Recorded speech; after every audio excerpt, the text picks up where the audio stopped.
उधर धामी कैबिनेट में फेरबदल की चर्चाएं फिर से तेज हो गई है। दिल्ली में सीएम पुष्कर सिंह धामी कई नए चेहरों को मंत्रिमंडल में जगह दिला सकते हैं और इस बार धामी कैबिनेट में 3 मंत्रियों की छुट्टी हो सकती है। 5 नए कैबिनेट मंत्री बनाए जा सकते हैं। प्रदेश में 4 मंत्रियों की कुर्सी खाली है। सीएम धामी के दिल्ली दौरे से मंत्रिमंडल विस्तार की चर्चाएं गर्म। सीएम धामी ने बीजेपी महामंत्री और उत्तराखंड प्रभारी से मुलाकात की। मुलाकात में संगठन और सरकार के विषयों को लेकर भी चर्चा हुई।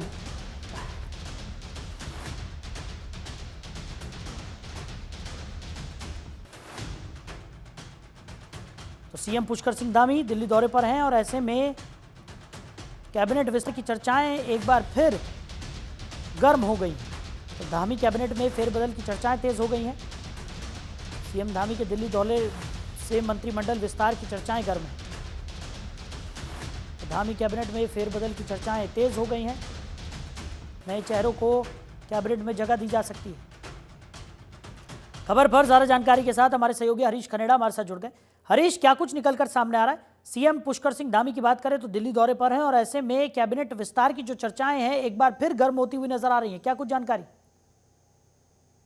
कल देखिए, मुख्यमंत्री पुष्कर सिंह धामी का दौरा है और लगातार कल की बात करें, आज की बात करें तो आज दिल्ली में है। तमाम नेताओं से मुलाकात हो रही है। पार्टी के जो संगठन महामंत्री हैं उनसे मुलाकात हो रही है। तो ऐसे में ये माना जा रहा है, जो सूत्रों के हवाले से जो खबरें निकल कर आ रही हैं उसमें ये कहा जा रहा है कि जो मंत्रिमंडल में जो जगह खाली है उसको कहीं ना कहीं उसको रिक्त उसको भरने का काम मुख्यमंत्री करने वाले हैं। और इसके बीच में जो केंद्र केंद्र में जो तमाम लोगों से मुलाकात हो रही है, वो कहीं न कहीं जो मंत्रिमंडल में जो जगह खाली है, उन पे चर्चा की जा सकती है और कई नए चेहरे को यहाँ पर जगह दी जा सकती है। और ये भी कहा जा रहा है कि जो 3 मंत्री हैं, उनकी कुर्सी भी खाली हो सकती है और इसके अलावा 5 जो नए चेहरे हैं, उनको जगह मिल सकती है। ज़ाहिर-सी बात है, क्योंकि बहुत लंबे समय से लगभग 2.5 साल से ज़्यादा का वक़्त हो चुका है सरकार के गठन का, और उसके बाद भी अभी जो 5 जो मंत्री हैं उनकी कुर्सी खाली है। तो ऐसे में अब कहीं न कहीं सरकार के जो मुखिया मुख्यमंत्री धामी वो ये मान रहे हैं कि उनका व्यवहार कम हो सके और ऐसे में जो विभागों का बँटवारा है वो तमाम लोगों को दिया जाए, तमाम उसमें नए चेहरों को दिया जाए, जो जिस तरह से चाहे वो परिवहन विभाग की बात करें, इसके अलावा कई ऐसे विभाग हैं जिसे खुद मुख्यमंत्री भी देख रहे हैं। तो अब कहीं न कहीं अपना भार कम करने के लिए, नए लोगों को जगह देने के लिए, नए चेहरों को जगह देने के लिए ये दौरा बहुत महत्वपूर्ण माना जा रहा है। जी। बिल्कुल। और हरीश, अगर बात की जाए जिस तरीके से नए चेहरों की बात भी निकलकर सामने आ रही है कि नए चेहरों को भी इस बार कैबिनेट में जगह दी जा सकती है, किनके नामों की चर्चाएं यहाँ पर देखने को मिल रही है? देखिए, पार्टी में कई दिग्गज हैं और कई वरिष्ठ नेता हैं जिनका नाम यहाँ पर शामिल किया जा रहा है। खासतौर पर कुमाऊं और गढ़वाल मंडल की अगर बात करें तो चाहे वो बिशन सिंह चौपाल हों या इसके अलावा मदन कौशिक हों, साथ ही साथ अगर हम विनोद चमोली की बात करें तो तमाम ऐसे बड़े नाम हैं जिनका यहाँ पर पैनल बनाया गया है। और सरकार और संगठन के मिल करके जो मंत्रिमंडल विस्तार को लेकर के, क्योंकि अब अंतिम मोहर इसमें मुख्यमंत्री की तरफ से लगनी है और जो चर्चाएं होंगी ये केंद्र की तरफ से लगनी है। तो ज़ाहिर-सी बात है कि कहीं न कहीं ये दौरा बहुत महत्वपूर्ण माना जा रहा है। ऐसे में क्योंकि अब विधानसभा चुनाव होने जा रहे हैं। अभी की अगर बात करें शाहिल, तो 2025 में हम इस वक़्त हैं और 26 और 27 में चुनाव होने हैं, यानी 27 अप्रैल माह से ही चुनाव का जो बिगुल है वो उत्तराखंड में फूँका जाएगा। तो उससे पहले ही कहीं न कहीं जो नाराज़गी है उसे कम करने के लिए, चाहे वो दायित्वों की बात करें, चाहे वो मंत्रिमंडल विस्तार की बात करें, तो तमाम करने का काम मुख्यमंत्री कर रहे हैं। और ऐसे में ये माना जा रहा है कि जो दिल्ली दौरे में इस समय मुख्यमंत्री हैं, लगातार प्रधानमंत्री हों, चाहे वो पार्टी संगठन हो, सभी से मुलाकात हो रही है और ऐसे में ये चर्चा की जा रही है कि किन-किन लोगों को यहाँ पर जगह दी जा सकती है उत्तराखंड में। जी। चलिए हरीश, हमारे साथ जुड़ने के लिए, इन तमाम जानकारियों के लिए आपका बहुत शुक्रिया। आगे बढ़ते हैं। उत्तराखंड में इन दिनों कैबिनेट विस्तार की चर्चाएं तेज हो गई है और माना जा रहा है कि कैबिनेट विस्तार के साथ साथ कुछ मंत्रियों को हटाया भी जा सकता है। सूत्रों की माने तो 5 नए चेहरों को इस बार कैबिनेट में जगह मिल सकती है। इसको लेकर कांग्रेस प्रदेश अध्यक्ष करण माहरा का कहना है कि जो गालीबाज नेता हैं, मारपीट वाले नेता हैं और भर्ती घोटालों में जिनका नाम आया है, उनको निश्चित तौर पर हटना चाहिए। ऐसे नेताओं को लेकर सरकार को गंभीर होना चाहिए। उन्होंने कहा कि जिन मंत्रियों के राज में घोटाले हो रहे हैं उन सब की छुट्टी हो और इस बार ऐसे लोगों को मौका मिले जो राज्य के हित में काम करें।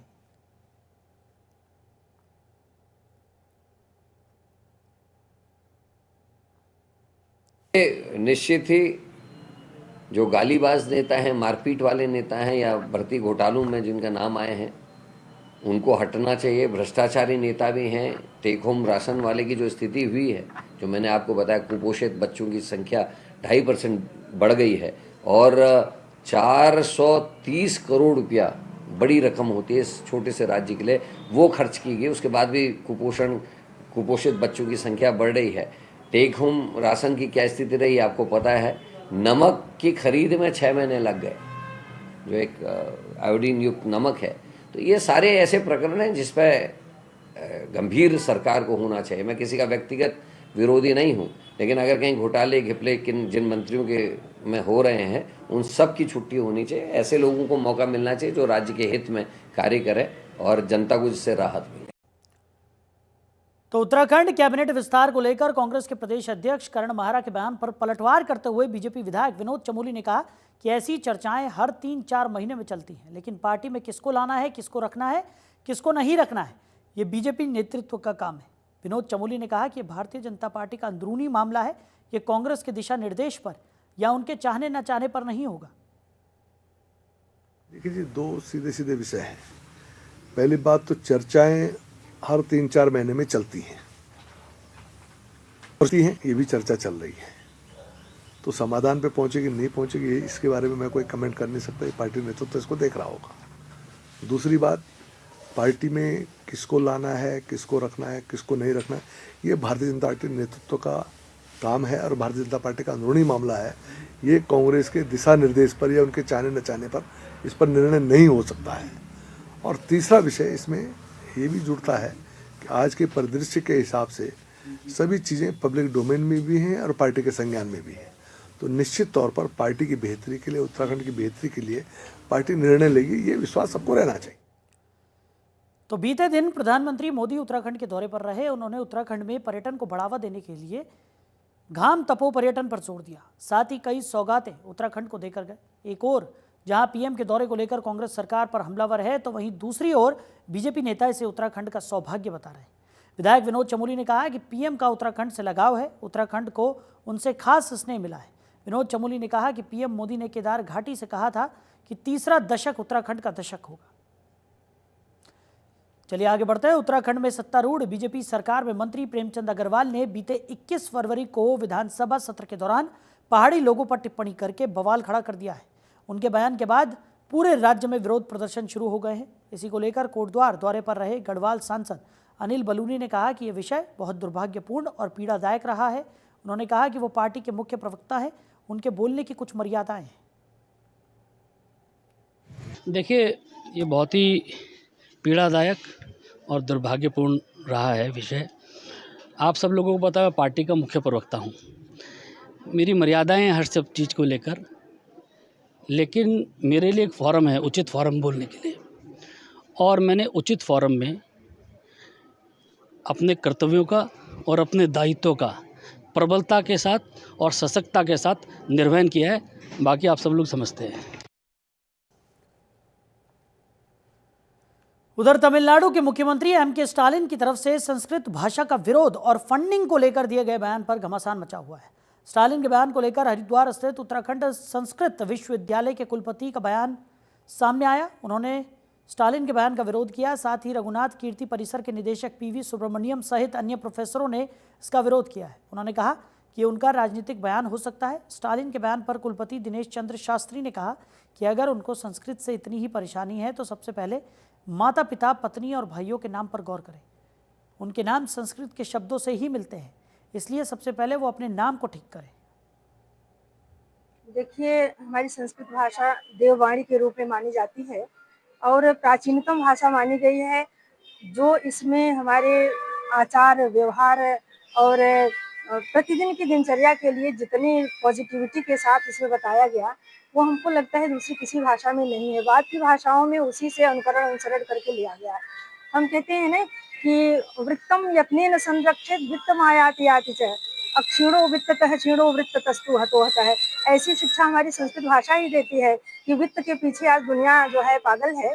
वित्त जिसे धन कहते हैं, तो धन तो आता और जाता है, हमारी संस्कृत भाषा बता रही है, लेकिन हमारा चरित्र, हमारा आचरण, हमारा व्यवहार जो कि हम एक अमिट छाप छोड़ता है, हमारे व्यक्तित्व को इस तरह से एक दिशा देता है, वो संस्कृत भाषा में ही मिल पाता है। अन्य भाषा जी, जिस किसी ने भी संस्कृत भाषा का विरोध किया है और कहा है कि संस्कृत भाषा के लिए सरकार जो है व्यर्थ में धन खर्च कर रही है, जो कि सरासर गलत है। भारतीय संस्कृति के भारतस्य प्रतिष्ठे द्वे संस्कृतम संस्कृतिस्तथा, तो भारत की दो प्रतिष्ठित चीजें हैं, संस्कृत और संस्कृति। उसके संरक्षण के लिए यदि सरकार धन खर्च कर रही है तो उसे खर्च करना चाहिए, पर किसी का भी ये कहने का अधिकार या फिर ये कहना उचित नहीं है कि संस्कृत पर जो है जो खर्च किया जा रहा है वो फिजूल का खर्चा है। भारत की पहचान जो है भारत की संस्कृति से है, भारत के संस्कारों से है। तो इसीलिए जो भी लोग ये कह रहे हैं ये अंग्रेजों की मानसिकता वाले लोग हैं। उधर देहरादून में जागरूकता कार्यक्रम आयोजित किया गया। जन औषधि दिवस पर इस कार्यक्रम का आयोजन हुआ। एक हफ्ते तक ये जन औषधि कार्यक्रम चलेगा। जागरूकता अभियान फार्मासिस्ट जागरूकता सेमिनार का आयोजन किया गया है। तो महिलाओं को सैनिटरी पैड बांटे जाएंगे। सुस्ती और गुणवत्तापूर्ण दवाओं के प्रति लोगों को जागरूक किया गया है। आपको बता दें कि स्वास्थ्य जागरूकता बढ़ाने पर इस अभियान के तहत जोर दिया जा रहा है। तो एक हफ्ते तक ये जन औषधि अभियान चलेगा। बड़ी खबर आपको बता रहे हैं, फार्मासिस्ट जागरूकता सेमिनार का आयोजन किया गया है। देहरादून में इस खास जागरूकता कार्यक्रम का आयोजन हुआ है। तो जन औषधि दिवस पर इस खास कार्यक्रम का आयोजन किया गया। महिलाओं को सैनिटरी पैड वितरित किए जाएंगे। तो एक हफ्ते तक ये जन औषधि अभियान यहाँ पर चलाया जाएगा और इसी जागरूकता अभियान के तहत लोगों को स्वस्थ रहने के प्रति जागरूक भी किया जाएगा। आगे बढ़ते हैं। हरिद्वार में उत्तराखंड शासन के सचिव और रजिस्ट्रार जनरल ने सीसीआर क्रियान्वयन पर महत्वपूर्ण बैठक ली। उन्होंने निर्देश दिया कि सभी रजिस्ट्रार जनता के फैसिलिटेटर के रूप में काम करें, आवेदन पत्र में किसी भी कमी को तुरंत ठीक करें और निरस्त न करें। तो बैठक में मुख्य विकास अधिकारी आकांक्षा कोंडे ने यूसीसी का गहन अध्ययन करने का आग्रह किया, जबकि ई डिस्ट्रिक्ट मैनेजर अभिषेक चौहान ने बताया कि जनपद में 69 सब रजिस्ट्रार और 12 रजिस्ट्रार काम कर रहे हैं। साथ ही रजिस्ट्रार और सब रजिस्ट्रारों ने यूसीसी के बेहतर क्रियान्वयन के लिए जरूरी सुझाव भी दिए।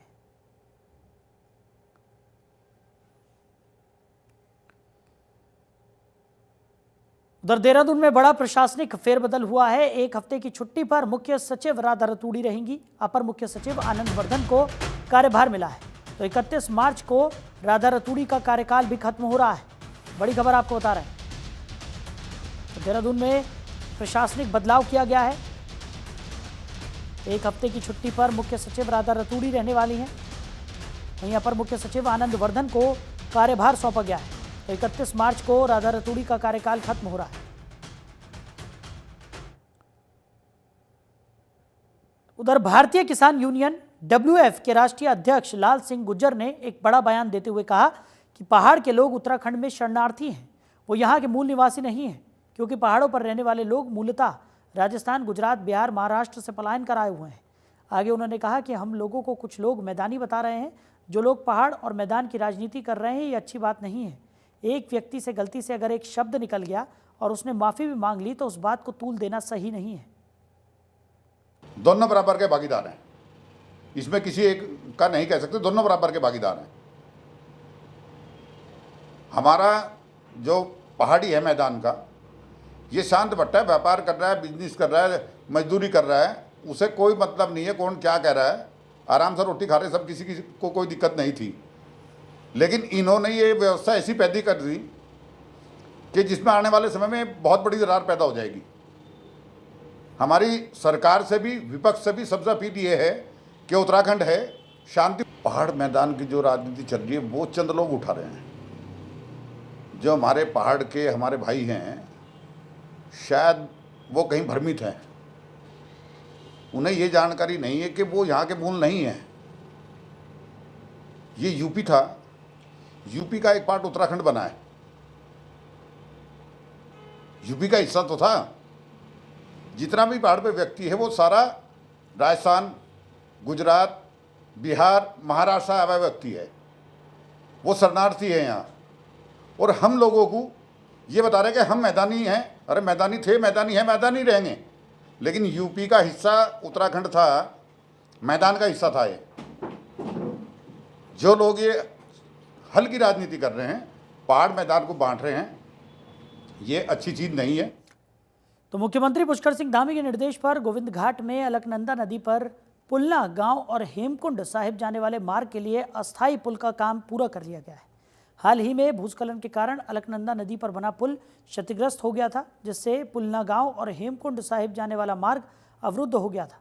इसके चलते स्थानीय लोगों को आवागमन में दिक्कतों का सामना करना पड़ रहा था। स्थिति की गंभीरता को देखते हुए मुख्यमंत्री के निर्देश पर तत्परता से काम किया गया, जिसके परिणाम स्वरूप अस्थायी पुल का निर्माण कार्य पूरा हो चुका है। अब यहाँ पर आवाजाही पहले की तरह फिर से शुरू हो गई है। तो आपको बता दें कि चमोली के अलकनंदा और पिंडर नदी के संगम पर युवक नदी की तेज धारा में एक डूब गया और आपको बता दें कि घटना युवक का पैर फिसलने से हुई। युवक कर्णप्रयाग ब्लॉक के ग्राम पंचायत नेसारी का रहने वाला है। जानकारी पर एसडीआरएफ और पुलिस मौके पर पहुंची। एसडीआरएफ युवक की तलाश में जुटी हुई है।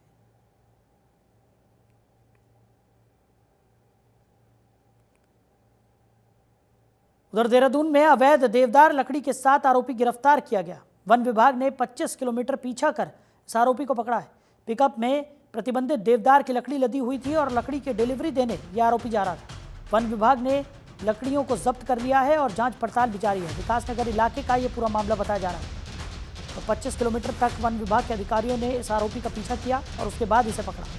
तो पिकअप में प्रतिबंधित देवदार की लकड़ियां लदी हुई थी और यह आरोपी डिलीवरी करने जा रहा था।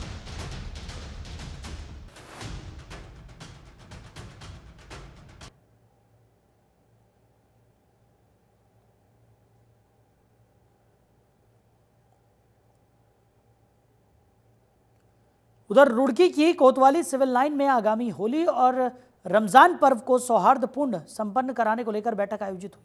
बैठक में प्रशासन, सीएलजी सदस्य और गणमान्य नागरिकों ने त्योहारों के शांतिपूर्ण आयोजन पर चर्चा की और अफवाहों से बचने की अपील भी की।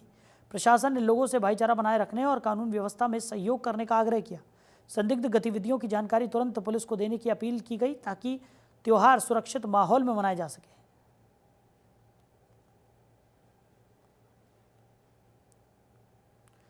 उधर हरिद्वार में रानीपुर कोतवाली में फरार 3 वारंटियों पर ताबड़तोड़ कार्रवाई की गई। पुलिस ने सभी को गिरफ्तार कर लिया। वारंटियों पर हरिद्वार एसएसपी के निर्देश पर कार्रवाई की गई। प्रशासन ने आशा जताई है कि इस कदम से कानून व्यवस्था मजबूत होगी और न्यायालय की तरफ से जारी वारंटियों पर कड़ी नजर रखने में सहायता भी मिलेगी।